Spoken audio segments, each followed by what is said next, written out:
Sur le plan de la gouvernance économique et dans le but de renforcer la confiance entre les citoyens et les administrations publiques, nos efforts doivent être poursuivis.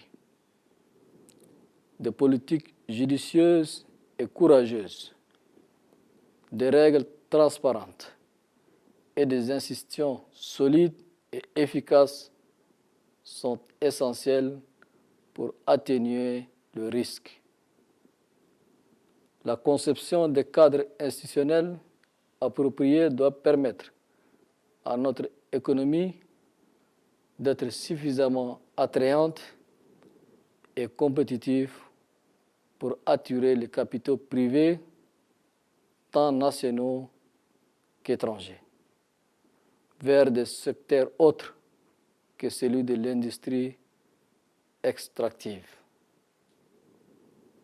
Ces capitaux stimuleront le commerce et favoriseront la croissance et la transformation économique.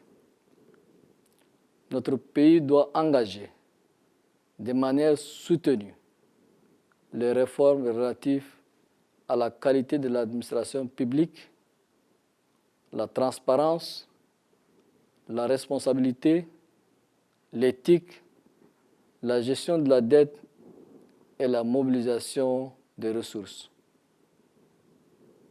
L'aboutissement effectif de ces efforts contribuera à améliorer la gouvernance économique et financière au niveau national et à renforcer l'état de droit et la justice.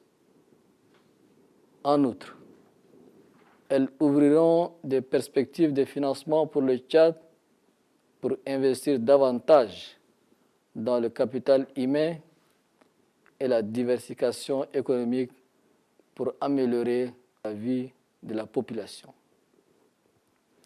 Nous invitons d'ores et déjà les investisseurs à venir investir dans nos nouvelles zones économiques spéciales où ils auront des conditions attractives pour leur investissement. Nous allons accentuer également la lutte contre la corruption qui sape tous nos efforts de développement. La Cour des comptes, les inspections départementales, les services spéciaux et tous les autres mécanismes de contrôle et de répression contre la corruption doivent fonctionner de façon optimale. Nous serons bien regardants dans la gestion des ressources de l'État pour que tout se déroule dans la transparence et l'efficience.